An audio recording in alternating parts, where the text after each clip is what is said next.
Assalamualaikum warahmatullahi wabarakatuh. Bismillahirrahmanirrahim. Alhamdulillahi rabbil alamin. Nahmaduhu wa nasta'inuhu wa nastaghfiruh wa na'udzu billahi min syururi anfusina wa min sayyiati a'malina.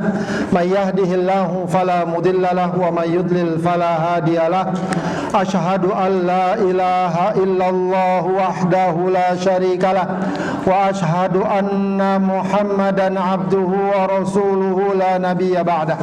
Allahumma fashalli wa sallim wa barik ala sayyidina wa habibina wa syafi'ina wa maulana Muhammadin wa ala alihi wa ashabihi ajma'in, amma ba'du. Allahumma inna nas'aluka ilman nafi'a wa rizqan thayyiba wa amalan mutaqabbala.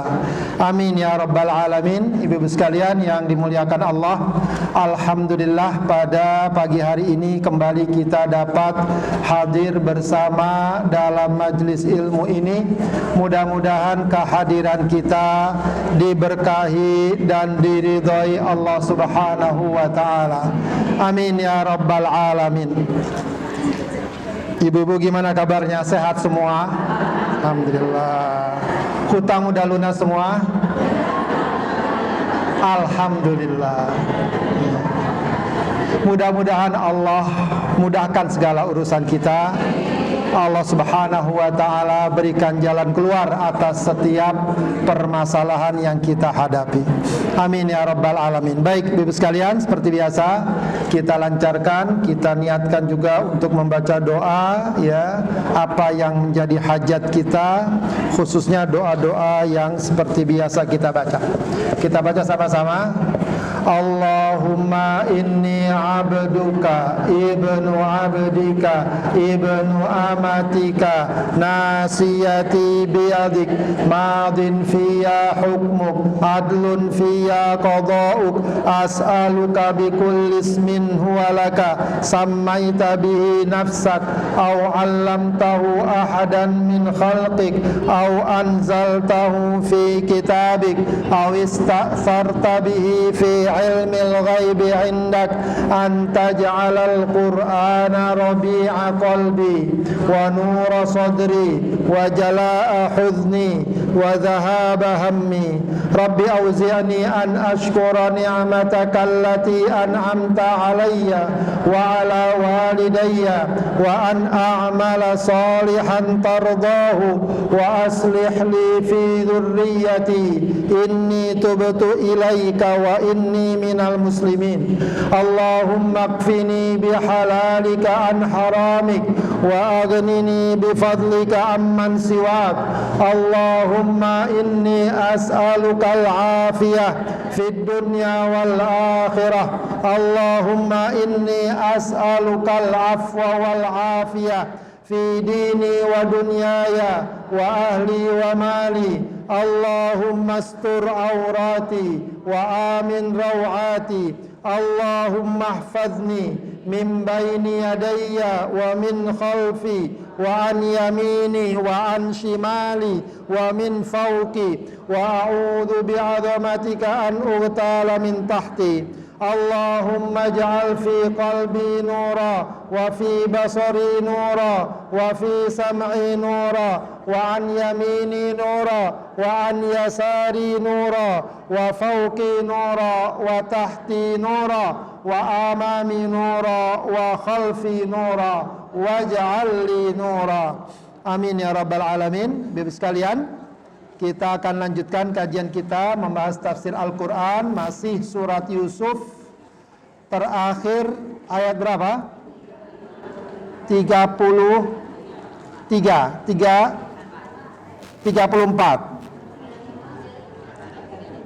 Sekarang 35.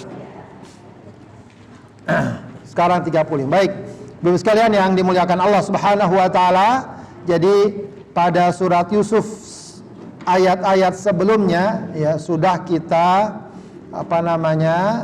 bahas ya bagaimana peristiwa yang dialami oleh Nabi Yusuf alaihissalam setelah digoda oleh Zulaikha, lalu kemudian ya Zulaikha ingin mencari pembenaran dengan mengundang teman-temannya yang membicarakannya, ya, maka disiapkan bagi mereka makanan, buah-buahan atau makanan, dan menggunakan pisau. Lalu Nabi Yusuf, ya, diminta untuk berlalu di depan mereka, ya, karena ketampanannya para wanita tersebut terpana, terpesona, sehingga mereka lupa atau tidak terasa, ya, pisau yang mereka gunakan melukai tangan mereka. Maka kemudian Zulaikha merasa bahwa apa yang dia lakukan wajar terjadi, karena mereka pun para wanita yang baru sekali melihatnya sudah langsung tergoda atau terpana, ya. Maka Nabi Yusuf ketika menyaksikan hal tersebut, ya, dia bukan malah gembira, bukan malah senang karena jadi pusat perhatian, dia malah merasa fitnahnya sangat besar, sampai kemudian dia mohon kepada Allah, Rabbis sijnu ahabbu ilayya mimma yad'unani ilaih. Ya Allah, kalau begini kenyataannya, ya, lebih baik saya di penjara.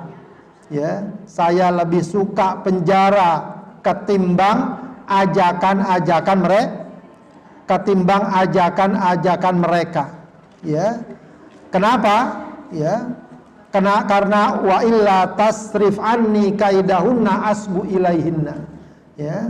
Sebab kalau kamu tidak palingkan aku dari tipu daya mereka, bisa jadi aku akan terkena godaan mereka wa akum minal jahilin. Dan rupanya doa Nabi Yusuf Allah kabulkan. Fastajaba lahu rabbuhu fasarafa anhu kaidahunna innahu huwas samiul alim. Maka Allah kabulkan doa Nabi Yusuf untuk menghindarkan Nabi Yusuf dari apa? Dari godaan dan tipu daya mereka, dari fitnah, ya. Padahal apa yang dialami oleh Nabi Yusuf nantinya dengan dipenjara tentu saja adalah sebuah, ya, kalau bahasa kita penderitaan, sebuah musibah. Orang sekarang kalau dengar di penjara, berat atau tidak? Berat, ya. Tapi, ya, ini juga satu pelajaran yang penting.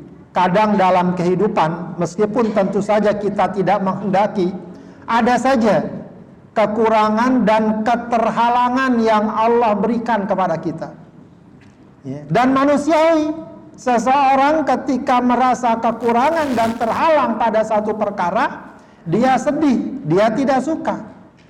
Tapi ada hal yang juga harus dia pikirkan dan dia sadari, bahwa mungkin sekali dan sering kita alami, di balik kekurangan dan keterhalangan itu Allah halangi kita dari keburukan yang lain. Allah halangi kita dari berbagai hal yang bisa jadi akan menimbulkan penderitaan yang lebih besar. Ya. Kadang Allah berikan kita sakit. Bisa jadi kalau kita sehat, yang ada adalah perbuatan maksiat. Kadang Allah Subhanahu wa Ta'ala berikan kita kekurangan. Bisa jadi kalau Allah berikan kita kelebihan, kita lupa diri. Ya.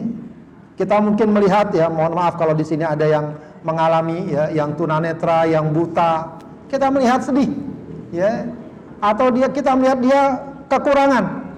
Tapi bisa jadi bahkan sangat mungkin dengan sebab itu Allah selamatkan dia dari pandangan-pandangan yang tidak baik, yang haram, yang maksiat. Betapa banyak kita dengan mata kita, ya, keluar pandangan-pandangan yang tidak Allah ridhoi. Maka ya, bukan berarti kita menghendaki kekurangan, tidak.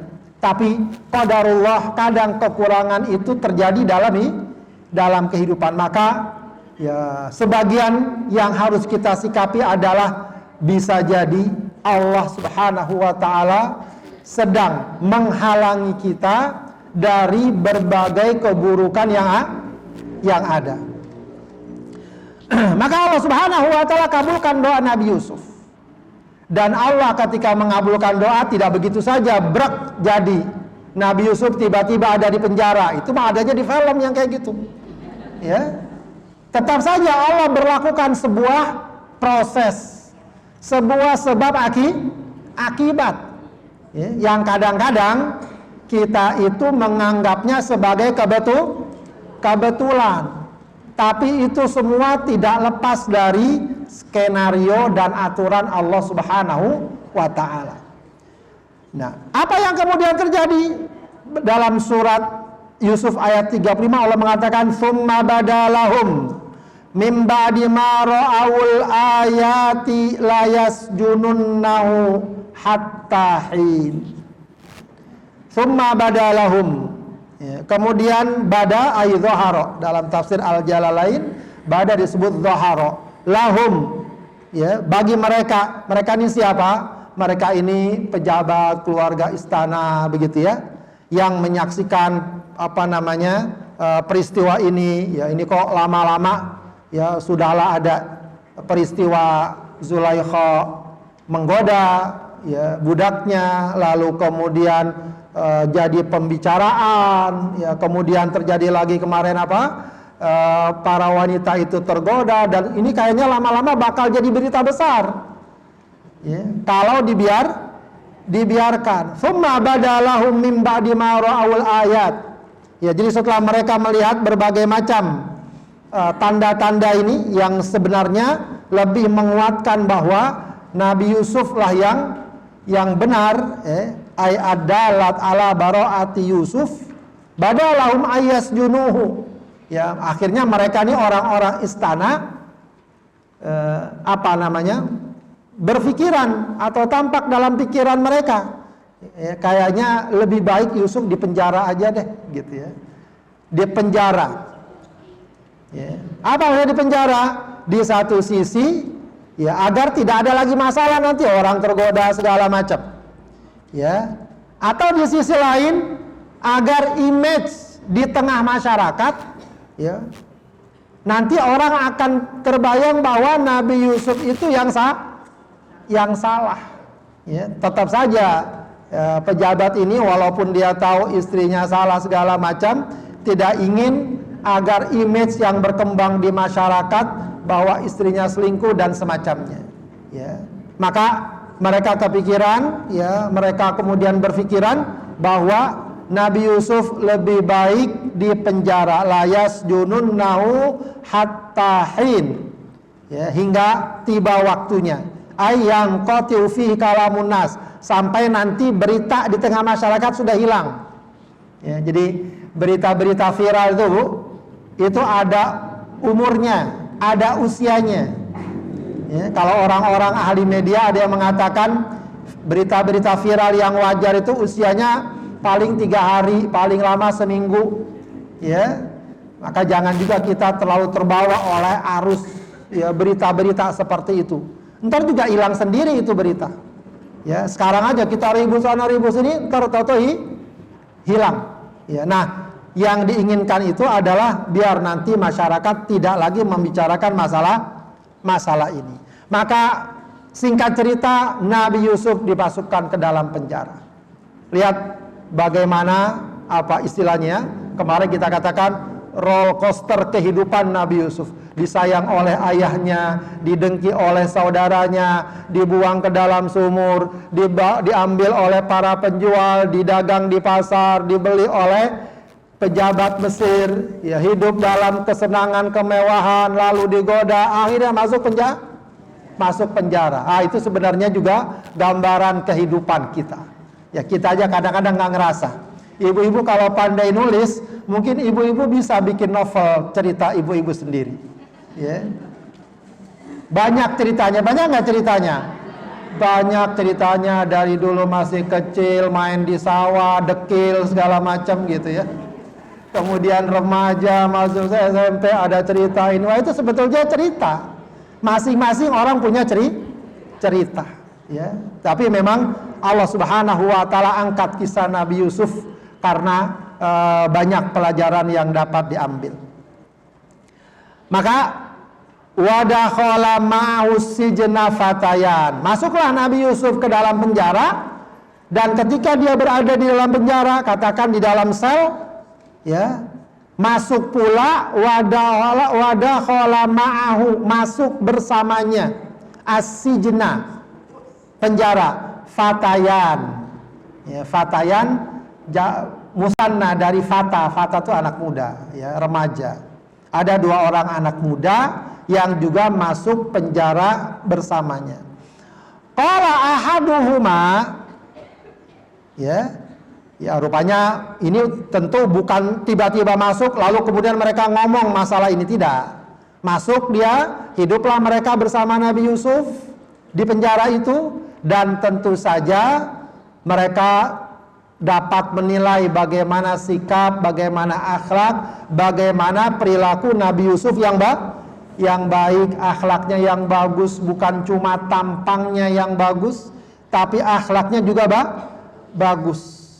Maka suatu kali keduanya ini melaporkan bahwa mereka masing-masing bermimpi. Ya, jadi juga kisah Nabi Yusuf ini banyak juga berkaitan juga dengan kisah mimpi. Kemarin ada kisah tentang baju. Ada berapa kisah tentang baju kisah Nabi Yusuf? Ada berapa kisah? Nah, lupa lagi. Kisah pertama apa? Baju yang dirobek, dikasih darah. Yang kedua baju tentang apa? Dirobek juga ketika dipaksa oleh Zulaikha. Nanti ada lagi satu kisah baju, belum ada ceritanya. Ya, nantikan kisah berikutnya. Ya.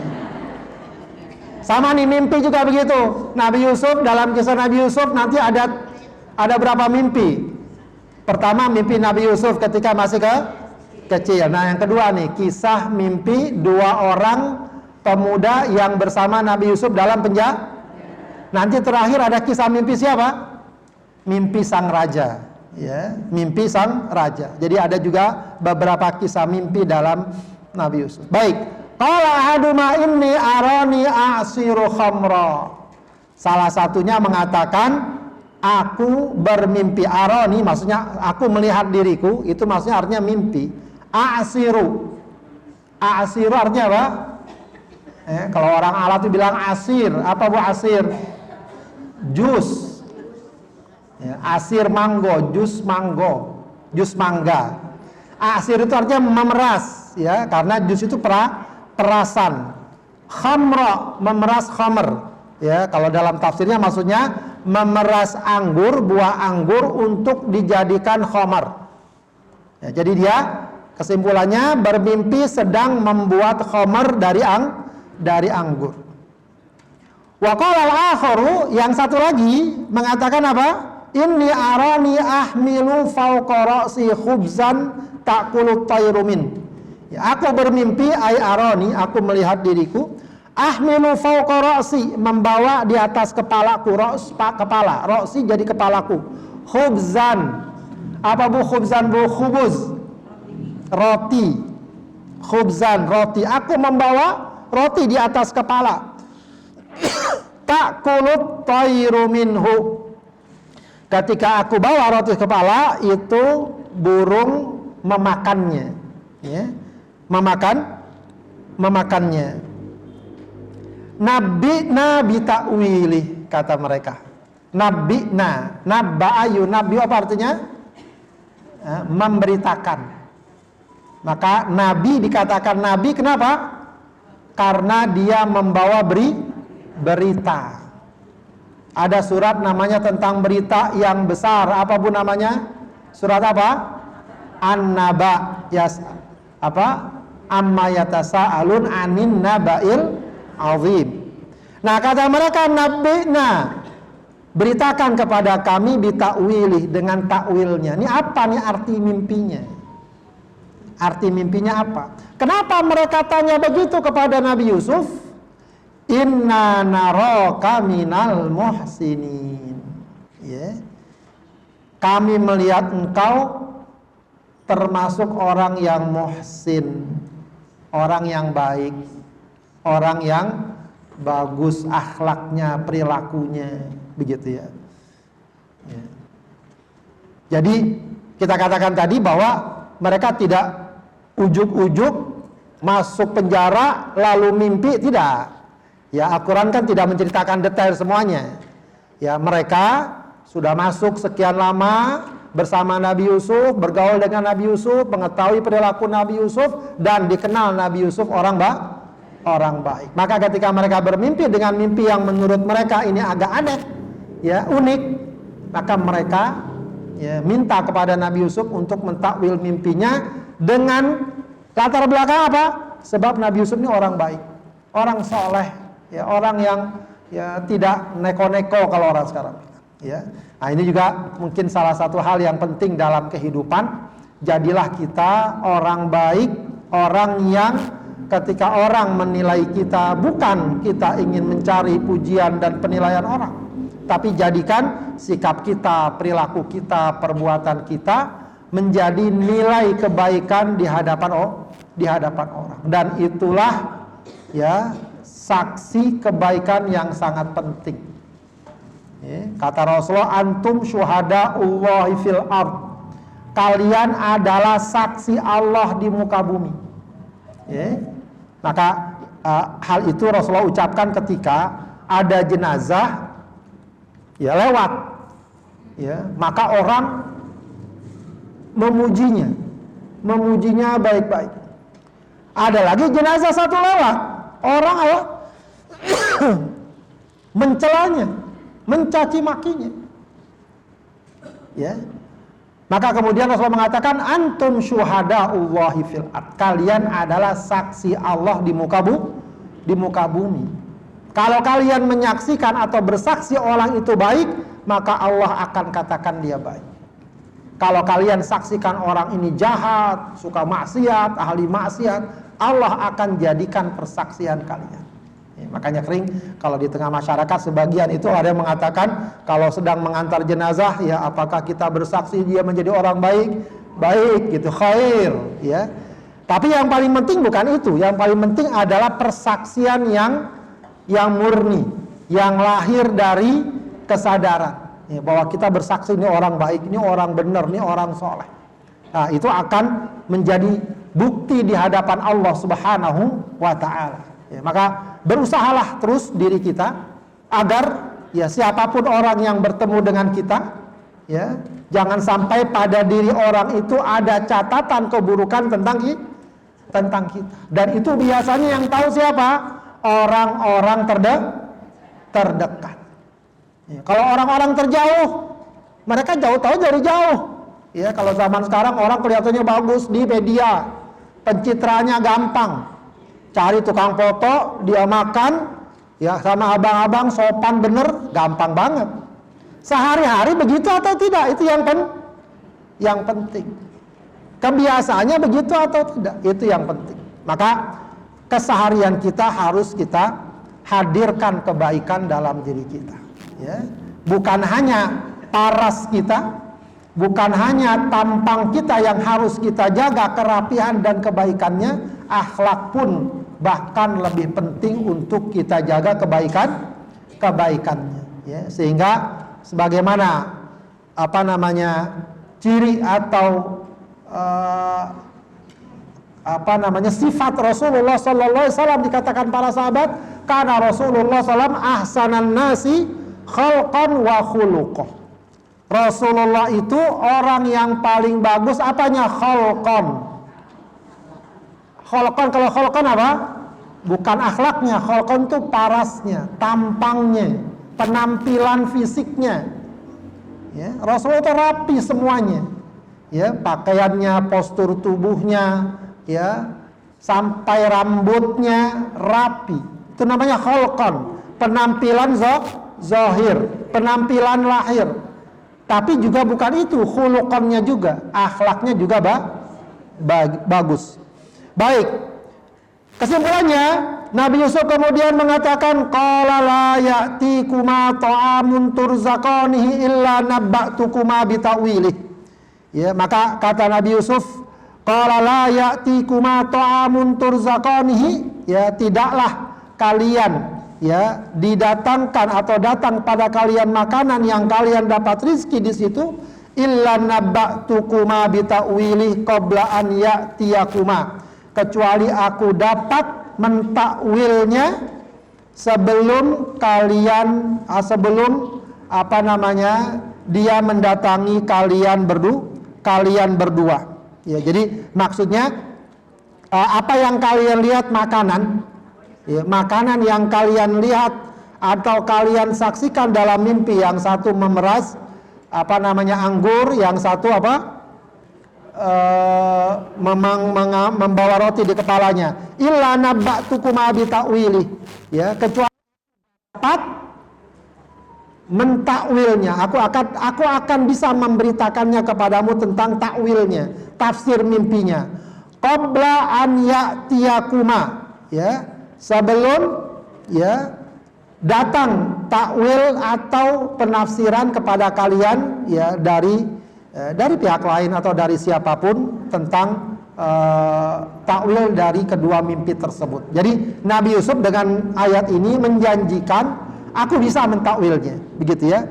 Dzalikuma mimma 'allamani Rabbi. Tapi Nabi Yusuf tidak lantas sombong, ya. Maka dia katakan keduanya atau takwil mimpi terhadap keduanya ini mimma 'allamani Rabbi, ya. Itu tak lain karena Allah telah mengajarkan kepadaku, Rabbi, kepadaku. Ya, ini sebenarnya sudah ada isyarat dari Nabi Yusuf agar mereka berdua, ya, beriman kepada Tuhan yang diimani oleh Nabi Yusuf. Ya.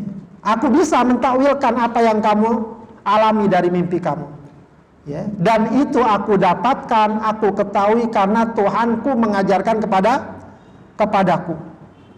Summa qawahu biqauli, kemudian dikuatkan lagi, inni taraktu millata, sungguh aku sudah meninggalkan millah di sini artinya apa? Agama, din. Kaum la yu'minuna billah, yang tidak beriman kepada Allah, wa hum bil akhirati, dan mereka terhadap akhirat hum kafirun, mereka mengingkarinya.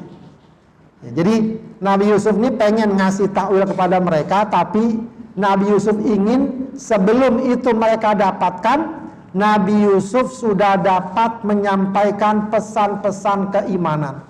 Atau bahasa kita, ingin menggunakan kesempatan itu untuk berdakwah kepada mereka. Nah, ini juga tentu pelajaran yang sangat penting agar kita sedapatnya, semampunya, sesuai kapasitas kita dimanapun, kapanpun bisa berperan mendakwahkan, mengajak, menyampaikan ajaran Allah. Dan itu tidak harus dengan ceramah, ngajar kitab, tidak. Kalau bisa silahkan dilakukan. Kalau tidak, kita bisa ngajak teman, ayo ngaji. Kita bisa tawarkan kepada siapapun, mungkin pertama kepada keluarga kita, ya, kita ajak untuk menjaga iman kepada Allah, atau teman kita atau siapapun, ya. Dan kesempatan itu bisa kita pakai ketika kita berdagang, ketika kita mengajar, ketika kita bergaul dan semacamnya. Maka Nabi Yusuf menggunakan kesempatan ini untuk menjelaskan nilai-nilai keimanan sebelum dia menyampaikan takwil dari mimpi kedua orang tadi. Kemudian ditambahkan lagi oleh Nabi Yusuf, wattaba'tu millata abai Ibrahim wa Ishaq wa Yaqub. Diperjelas lagi. Jadi Nabi Yusuf tadi mengatakan apa? Aku udah ninggalin tuh ajaran-ajaran kufur yang tidak beriman kepada Allah, tidak beriman kepada hari akhir. Aku udah tinggalkan itu. Ya. Ya, ditinggalkan di sini bukan berarti sebelumnya Nabi Yusuf begitu, tidak. Tapi itu semua tidak diimani oleh Nabi Yusuf alaihissalam. Lalu apa yang diikuti? Wattaba'tu millata abai, yang aku ikuti adalah ajaran dan agama, ya, bapak-bapakku, maksudnya nenek moyangku. Siapa? Ibrahim, Ishak dan Yaqub. Ya. Nabi Ibrahim, Nabi Ishak dan Nabi Yaqub. Ya, ini juga pelajarannya apa? Penting kita kenali orang-orang dan tokoh-tokoh kebaikan. Agar apa?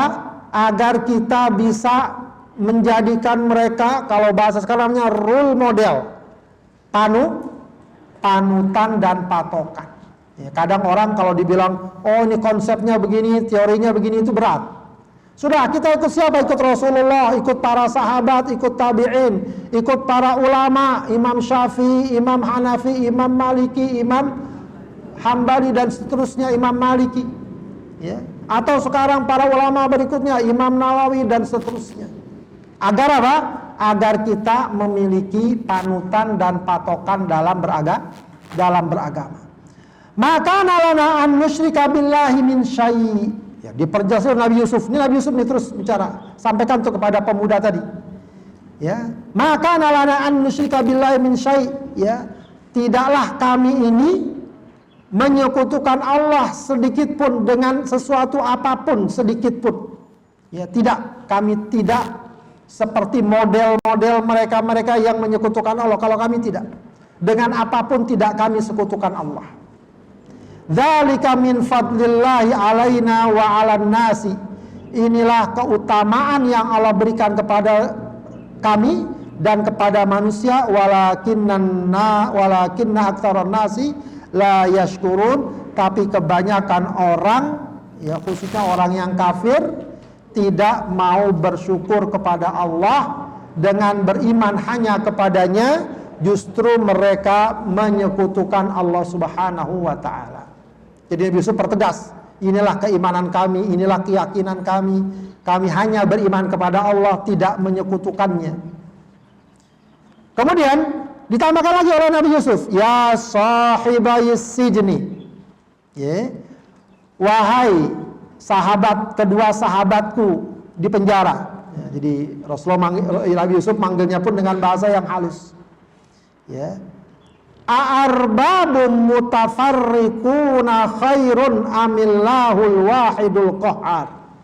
Ya, ini salah satu metode pengajaran itu adalah mengajak orang berpikir. Nah, ini sebenarnya kalau kita belajar akidah memang sami'na wa ata'na, tapi tidak salah kalau mengajak orang berpikir. Kenapa kita beriman hanya kepada Allah? Ya. Kok Tuhan kalian cuma satu, Allah? Tuhan kami dong banyak. Tuhan Bapak, Tuhan Emak, gitu ya. Tuhan Anak. Oh, dewa kami apalagi banyak. Ada dewa langit, dewa laut. Ada juga dewa perusak, ada juga. Lah, kamu kan cuma satu, Allah. Nah, Nabi Yusuf mengajak kita, mengajak kedua orang ini untuk berpikir. Apa? Wahai sahabatku, kata Nabi Yusuf, a'arbabun mutafarriquna khairun amillahil wahidul qahhar. Lebih baik mana orang Tuhannya yang banyak, a'arbabun mutafarriqun, ya, amillahul wahidul qahhar, atau hanya Allah yang satu yang maha kuasa. Dalam ayat lain, itu dalam surat apa itu ya? Apa namanya? Dalam surat kalau nggak salah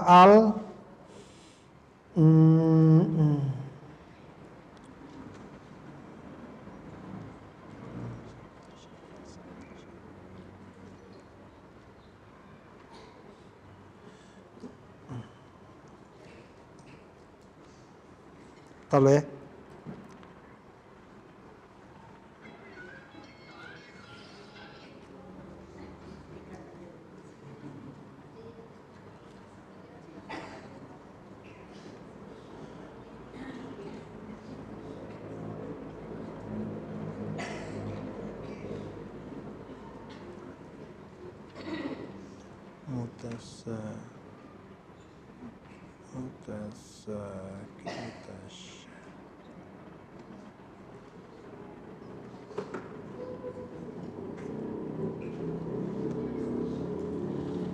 lupa saya ininya. Yang jelas ayat itu berbicara tentang perbandingan seorang budak. Siapa yang hafal ayatnya? Mutasyakisuna, seorang budak yang tuannya satu dengan budak yang tuannya banyak. Enakan mana? Budak yang tuannya satu dengan budak yang tuannya banyak. Atau orang bekerja sekarang majikannya satu dengan yang majikannya banyak. Yang enak yang majikannya satu. Jelas arahnya, jelas perintahnya. Tapi kalau majikannya banyak, yang nyuruh banyak, yang satu nyuruh ke sana, nyuruh ke sini, akan berbeda. Nah, itulah gambaran dari keimanan kepada Allah yang Maha Esa. Ya, enak begitu ya. Kenapa? Tuhan kita hanya satu. Apa yang Allah perintahkan dulu, apa juga yang Allah perintahkan sekarang. Tidak berbeda. Ya. Ma ta'buduna min duni illa asma'an sammaitumuha antum wa aba'ukum ma anzalallahu biha min sultan inil hukmu illa lillah amara alla ta'budu illa iyyah dzalikad dinul qayyim walakinna aktsaran nasi la ya'lamun. Ini masih Nabi Yusuf menyampaikan ajaran kepada mereka. Apa yang kalian sembah, ma ta'buduna min duni, selain Allah, illa asma'an sammaitumuha antum wa aba'ukum. Itu cuma sekedar nama-nama yang disebutkan, yang diberikan oleh bapak-bapak kalian, oleh nenek moyang kalian. Ma anzalallahu biha min sultan, yang tidak Allah turunkan kekuasaan pada mereka sedikit pun, atau tidak ada hujjah dan burhannya. Sultan di sini hujjatan wa burhan. Jadi Tuhan yang kalian sembah dengan dalam keyakinan kalian itu sebenarnya tidak ada bukti yang nyata bahwa mereka Tuhan. Nggak ada buktinya, nggak ada burhannya. Itu cuma ya kalau bahasa kita ya, bahasa Al-Quran, itu dulu bapak-bapak kalian ya mengarang-arang dan membuat-buat beginilah Tuhan yang kami inginkan. Lalu kemudian lama-kelamaan diyakini dan dipercaya menjadi sebuah kepercayaan. Ya. Adapun Allah Subhanahu wa taala itu bukan karangan siapa-siapa. Jadi keimanan kita kepada Allah bukan hasil dari perenungan seseorang, bukan. Bahkan bukan dari perenungan seorang nabi, bukan. Seorang nabi merenung, oh kalau begitu Tuhan kita Allah, tidak. Rasulullah tahu dari mana bahwa Allah Tuhan kita? Dari Allah yang menurunkan wahyu kepada Rasulullah sallallahu alaihi wasallam. Begitu juga para nabi. Semuanya bukan merenung. Ya. Merenung itu tak lain hanya untuk melihat kenyataan. Rasulullah merenung kehidupan masyarakat jahiliyah kok kayak gitu. Ya. Secara fitrah sulit diterima kebaikannya. Tapi bahwa kemudian siapa yang menetapkan Allah sebagai Tuhan, itu karena ada wahyu yang turun kepada Rasulullah sallallahu alaihi wasallam. Jadi beda. Ya, kalau keyakinan yang lain mereka hasil dari termenung, memikirkan dan seterusnya. Inil hukmu illa lillah, hukum itu hanya milik Allah. Amara alla ta'budu illa iyyah. Dia memerintahkan agar kalian jangan beribadah kecuali kepadanya. Dzalikad dinul qayyim, inilah agama yang lurus, walakinna aktsaran nasi la ya'lamun. Ya, tapi kebanyakan manusia tidak mengetahui. Jadi Nabi Yusuf alaihissalam ketika diminta untuk mentakwil mimpi kedua sahabatnya tadi, dia mengatakan apa? Ya, saya tahu mimpinya apa artinya. Tapi Nabi Yusuf tidak melewatkan begitu saja kesempatan tersebut, maka dia masukkan ya keyakinan, dia sampaikan ajaran yang benar, tentu saja dengan harapan mereka atau kedua sahabatnya tadi mau beriman. Meskipun wallahu alam tidak ada bukti bahwa kemudian mereka beriman. Akan tetapi paling tidak ajaran sudah disampaikan. Nilai dan ajaran Allah sudah disampaikan.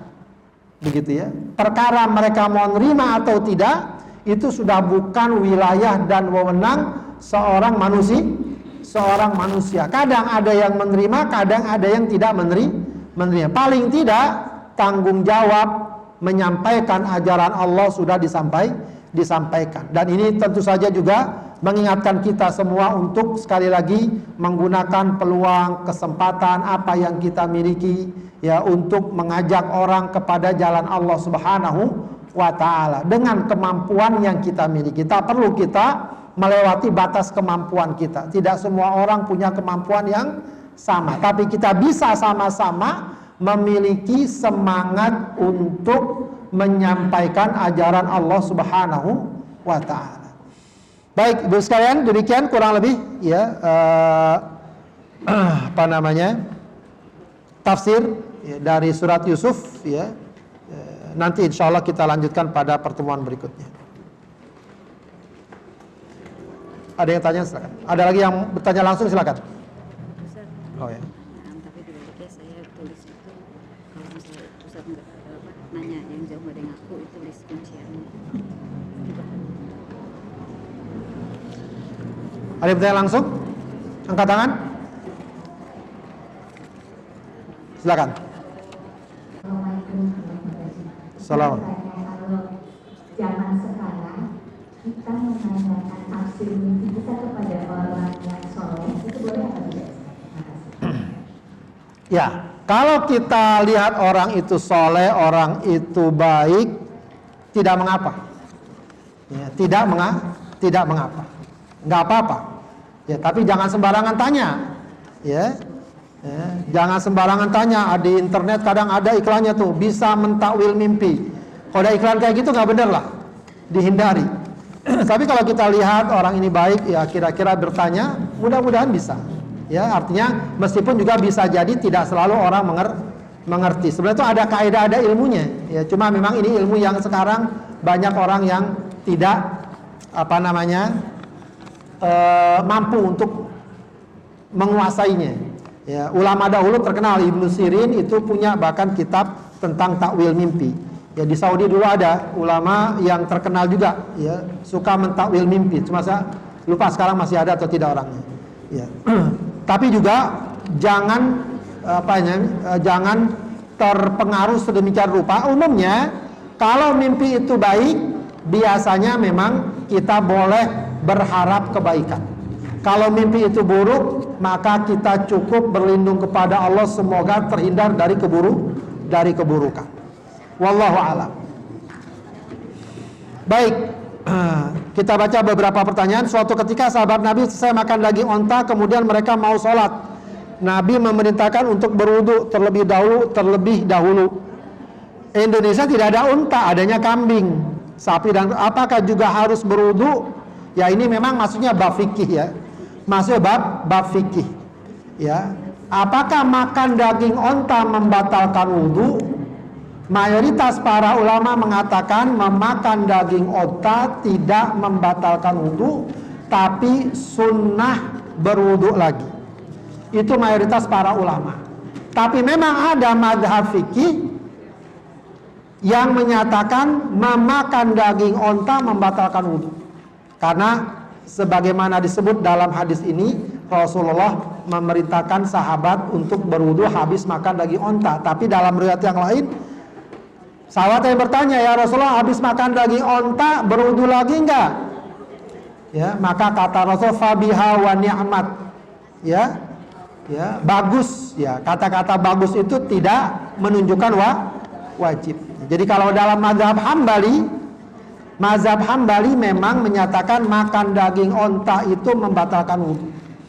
Jadi di sana itu kalau kita lagi diajak makan-makan, ternyata dagingnya adalah onta, itu tuan rumahnya suka ngasih tahu, ya, diingatkan, ya, yang tadi makan, ingat tadi makannya daging onta. Maksudnya apa? Yang kalau mau sholat tadi udah punya wudu, agar wudu lagi. Ya, kalau kita kadang-kadang nggak tahu nih onta apa sapi, apalagi di Indonesia, ya, onta cuma di Ragunan adanya, ya, jarang dimakan. Kalau di sana biasa. Ya. Nah, bagaimana makan daging kambing, sapi? Tidak. Kalau itu para ulama sepakat makan saja, sekedar makan saja, tidak membatalkan wudu. Ya. Cuma wallahu alam kalau dia bersihkan lebih dahulu lebih bagus. Ya, dia berkumur kah, dia sikat gigi kah? Kalau dia sebelumnya udah berwudu, lalu makan kambing, makan sate, itu tidak membatalkan wudu. Surat Al-Lahab konon kalau kita membacanya Nabi menjadi sedih atau menangis. Tapi kenapa masih banyak para imam yang membaca surat? Wallahu alam.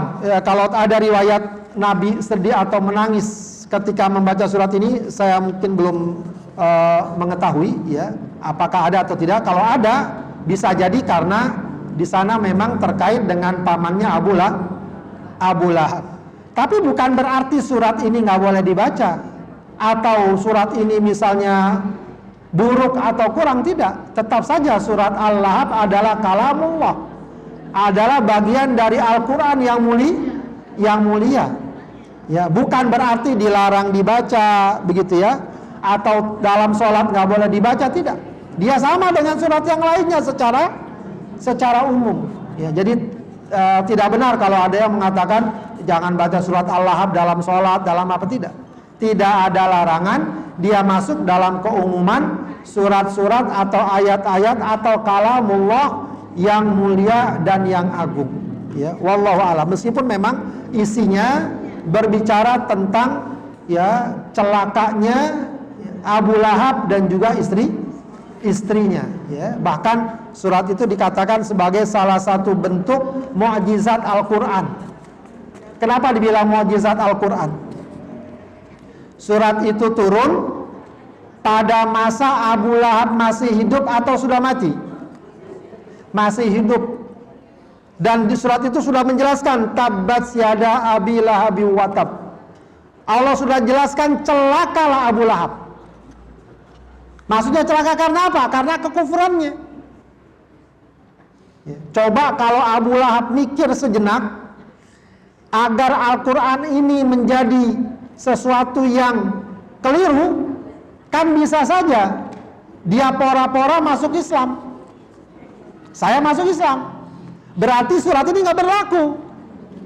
Tapi memang sudah Allah kutuk, ya kalau boleh kita katakan demikian. Akhirnya dia sampai mati tidak beri, sehingga surat tersebut dari segi makna tidak ada yang salah. Ya, tidak ada yang salah karena hingga mati Abu Lahab tidak membawa keimanan, bahkan selalu memusuhi Rasulullah Shallallahu Alaihi Wasallam. Baik, arti terjemahan dan tafsir beda? Iya beda. Ya. Yang kita baca, yang ibu mungkin punya kitab terjemah yang kita anggap itu sebenarnya sudah tafsir. Cuma tafsir yang sangat sederhana. Sebab kalau terjemah satu persatu dan harfiah, bisa jadi Al-Quran itu tidak benar maknanya. Ya. Jadi kayak seperti tadi, inni a'siru khomro, aku memeras khomer. Itu nggak benar, nggak bisa kok. Apa maksud memeras khomer? Maksudnya apa? Memeras anggur dijadikan atau membuat khomer. Nah itu berarti tafsir. Kalau terjemah begitu saja, malah maknanya bisa jadi rusak, bisa jadi melenceng. Jadi sebenarnya yang benar itu tafsir. Makanya para ulama mengatakan tidak boleh terjemah Al-Quran. Dalam arti apa? Menterjemahkan secara harfiah. Apa yang kita anggap terjemah sekarang itu dalam beberapa Al-Quran kan ada tuh terjemah. Itu sebenarnya sudah bagian dari tafsir. Karena sudah ada penjelasan, ya, baik kadang dikasih tanda kurung, kadang langsung, ya, kadang langsung diartikan dengan bahasa penafsiran. Ya. Jadi kalau tafsir sudah ada faktor penjelasnya. Kayak kemarin kita baca kisah Nabi Yusuf ketika dikatakan wajahat sayyaratun, apa tuh itu? Ya, dan datanglah sayyarah. Itu kalau kita terjemahkan sekarang artinya apa? Sayyarah apa? Mobil. Emang zaman Nabi Yusuf udah ada mobil? Ya. Kalau diterjemahkan dengan bahasa sekarang repot juga itu. Tapi sayyarah di situ maksudnya apa? Para musafir. Ya, yang kemudian mengambil Nabi Yusuf dan seterusnya. Ya, sebagai langkah awal boleh, ya, boleh memaknai Al-Quran lewat apa yang kita kenal terjemahan itu. Ya, tapi tentu tidak cukup karena kita butuh penjelasan lebih rinci agar dapat memahami Al-Quran lebih baik. Ya, tapi maksud jangan hanya mengandalkan terjemahan yang ada. Kadang-kadang dengan terjemahan pun kita belum tentu mampu menangkap dengan baik setiap maksud dari ayat yang ada. Sebagai bahan awal boleh, ya. Tapi mengajilah, bertanyalah, ya, tanya kepada orang yang paham apa maksud sesungguhnya dari ayat tersebut kalau menurut kita ada sesuatu yang meragukan. Bagaimana berjihad di jalan Allah dengan harta dan jiwa dalam kehidupan sehari-hari? Ya, berjihad di jalan Allah dengan harta dan jiwa, ya kita upayakan ada bagian dari harta kita yang kita niatkan untuk kebaikan, untuk menolong orang, untuk syiar, untuk dakwah dan seterusnya. Ya. Atau dengan kata lain kita sedekahkan dengan niat karena Allah Subhanahu wa taala. Maka mumpung ada pertanyaan seperti ini, ya tadi sudah diingatkan, ya saya ingatkan lagi, ya, program kita ya sekarang namanya bukan lagi kencelengan berkah karena kayaknya katanya nggak enak suaranya atau bahasanya. Apa bahasanya, Bu? Sedekah apa namanya? Ya. Namanya jadi sekarang sedekah apa istilahnya? Sedekah umat. Ya, jadi sedekah umat. Ya, jadi itu kita ingatkan, ya, program ini juga insya Allah bagian dari upaya kita berjihad dengan harta kita. Karena insya Allah jika nanti berjalan dengan baik, kita memiliki, ya, katakanlah, ya, sejumlah dana, ya, selain untuk kepentingan jamaah, jika memang ada yang memerlukan, bisa juga kita jadikan sebagai sarana untuk berdakwah di jalan Allah Subhanahu wa ta'ala. Dan itu juga bagian dari berjihad dengan harta. Atau apalah sekarang kita bisa membantu saudara kita di Palestina, khususnya yang sedang berjuang, itu juga bisa. Ya, kita bantu mereka. Itu bagian dari berjihad dengan harta. Berjihad dengan tenaga, ya. Tentu saja kalau dalam konteks sekarang di negeri kita, di tempat kita, ya dengan tenaga apa yang bisa kita lakukan untuk membela ajaran Allah, untuk berdakwah, ya, untuk membantu syiar Allah, begitu ya. Mungkin di sekitar kita ada musola, ada masjid, atau ada apapun, tetangga butuh baca Quran, kita bantu, kita ajarkan, itu bagian dari jihad, ya, di jalan Allah Subhanahu wa ta'ala. Adapun jihad yang berarti perang dan medan pertempuran, ya tentu dilihat kondisinya. Kalau di Palestina bisa itu berlaku, ya, tapi di berbagai negeri yang lain, paling tidak kalaupun kita mau memberikan, kita membantu para pejuang yang berjuang di jalan Allah Subhanahu wa ta'ala. Baik, ada sepasang laki dan wanita yang satu berdoa minta didekatkan jodohnya agar bisa berjodoh, yang satu lagi berdoa supaya tidak berjodoh. Kira-kira yang mana dikabulkan? Lah, saya nggak tahu kalau soal ini. Ya. Ya, ini repot nih kalau minta tahu yang mana dikabulkan. Wallahu a'lam. Yang mana yang dikabulkan? Ya, ya berdoa yang semangat, yang sungguh-sungguh.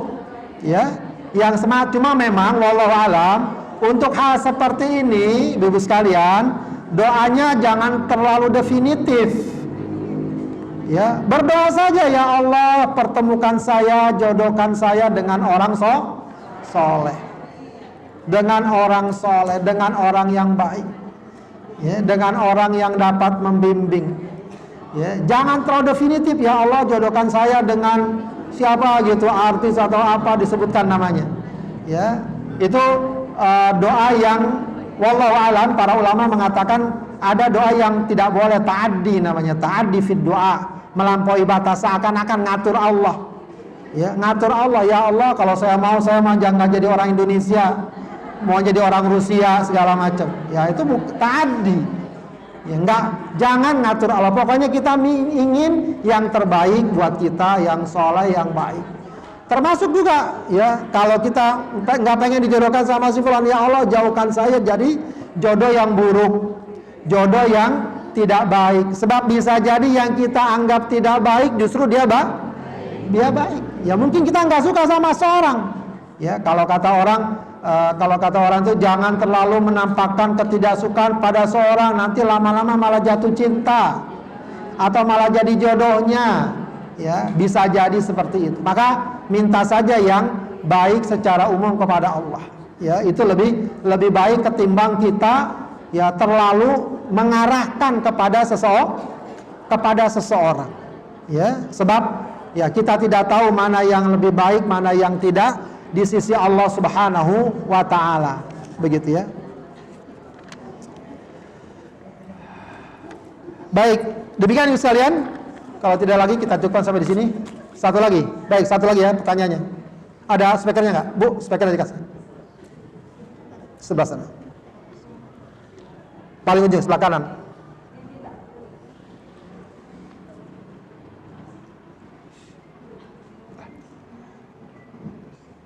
Assalamualaikum warahmatullahi wabarakatuh. Waalaikumsalam. Pertanyaan sedikit Ustaz, dengan cerita sejarahnya Yusuf, Nabi Yusuf, apakah seorang raja itu ingin menutupi istrinya dari kesalahan yang dilakukan, ataukah doa Nabi Yusuf itu sudah masuk penjara aja lah? Jadi ini ada dua pemahaman. Berarti dari zaman dulu seorang raja juga pasti ingin menutupi keluarganya atau istrinya, terutama untuk menjaga martabat keluarga. Nah di sini Yusuf disuruh berdoa atau memang kesimpulan akhir itu apa yang seharusnya Pak Ustaz?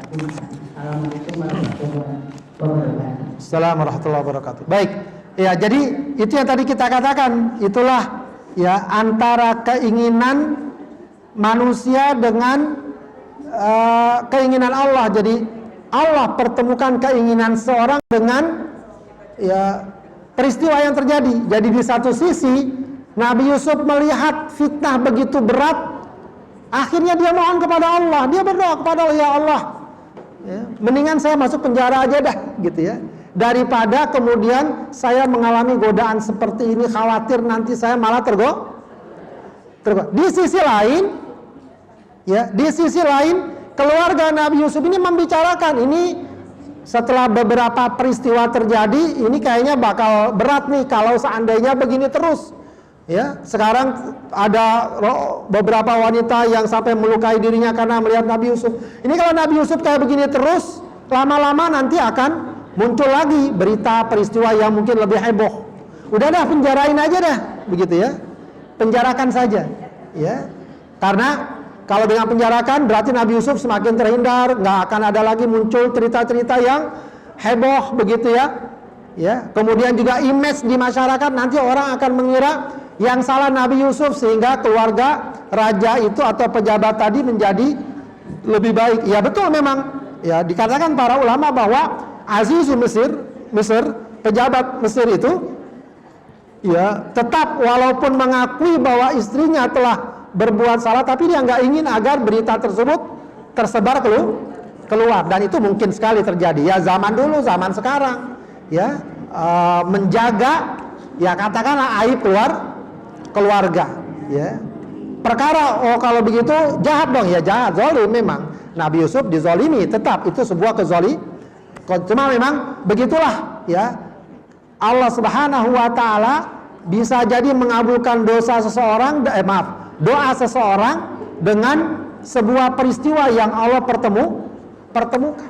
Ya, katakanlah kita kadang berdoa, ya Allah, ya apa namanya, lapar banget hari ini gitu ya.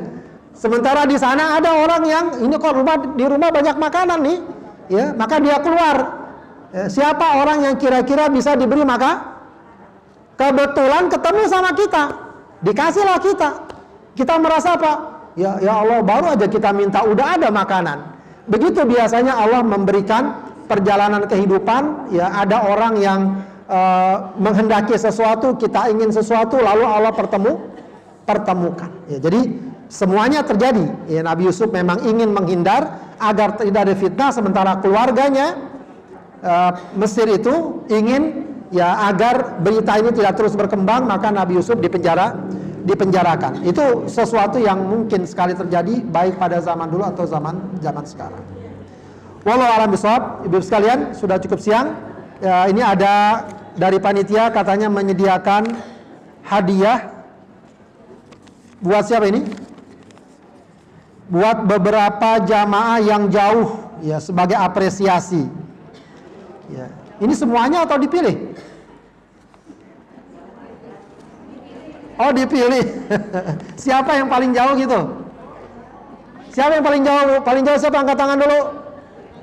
Siapa yang merasa jauh? Angkat tangan. Siapa Bu yang dari yang jilbab itu? Speakernya, kasih speakernya. Dari mana? Kagak, sekarang tinggalnya Citayam. Citayam. Ibu dari mana? Cilandak. Rawageni. Cilandak, Citayam, Rawageni. Bingung deh. Pondok Rajek. Ada Pondok Rajek, ada Cilandak.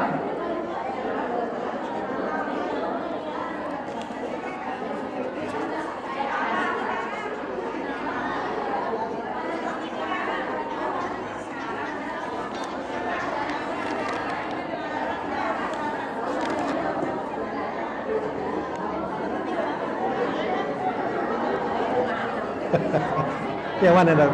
Yang mana paling jauh? Hah? Ada Cilandak kayaknya Terus? paling jauh. Terus satu lagi Cikarang, Ustaz. Cikarang. Ada yang dari Cikarang, Ibu? Cikarang.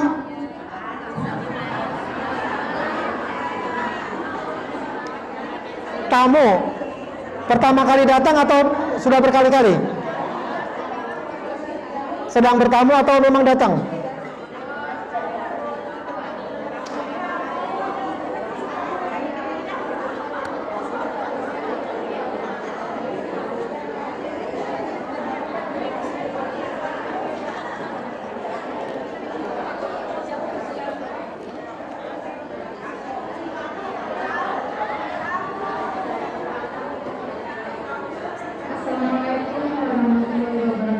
Assalamualaikum warahmatullahi wabarakatuh. Saya emang aslinya dari Cikarang, Pak Ustaz. Cuma di sini saya lagi main ke rumah anak saya. Wah, alhamdulillah, bagus bagus. Besok dari Cikarang datang lagi. Alhamdulillah, bagus.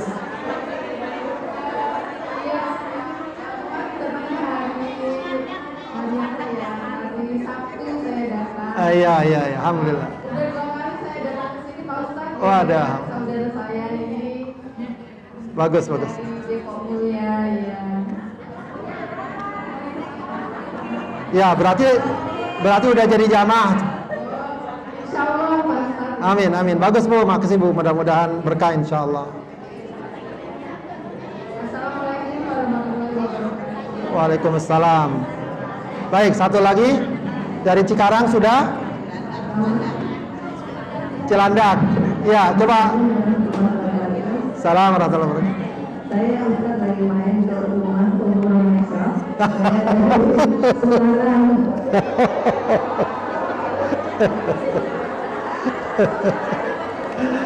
Dari Semarang lebih jauh lagi nih.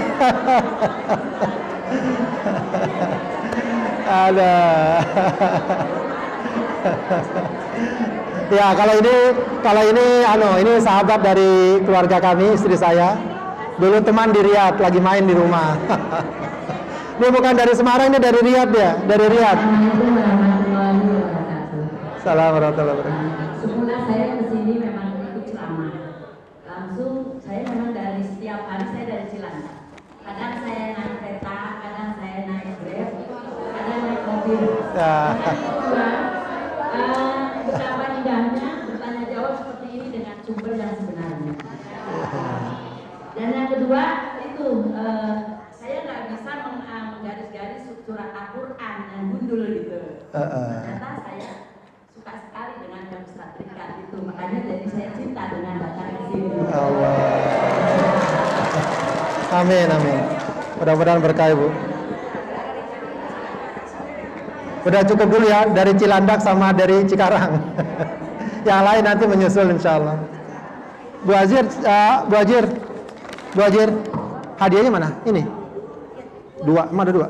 Ini sama ini juga. Nah, itu. Bukan Ustaz yang mau ngasih. Langsung aja langsung. Baik, Ibu sekalian mohon maaf karena hadiah 2 kita pilih saja, yang lain juga insya Allah dapat hadiah insya Allah. Ya. hadiah doa.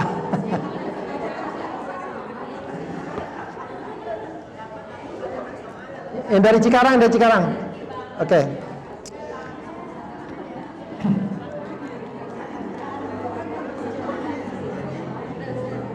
Baik, Ibu sekalian, kita sudahi pengajian kita.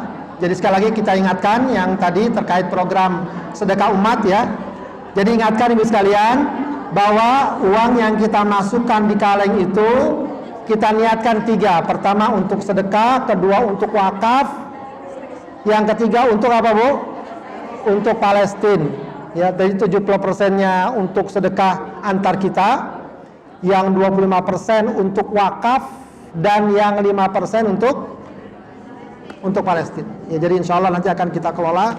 Ya, mohon doanya juga agar kita bisa amanah dan profesional untuk mengurusnya. Mudah-mudahan untuk kebaikan kita bersama dan juga untuk kebaikan umat insya Allah. Baik, kita baca khatmul Quran. Allahumma arhamna bil Quran waj'alhu lana imaman wa nura wa hudaw wa rahmah. Allahumma dzakkirna minhuma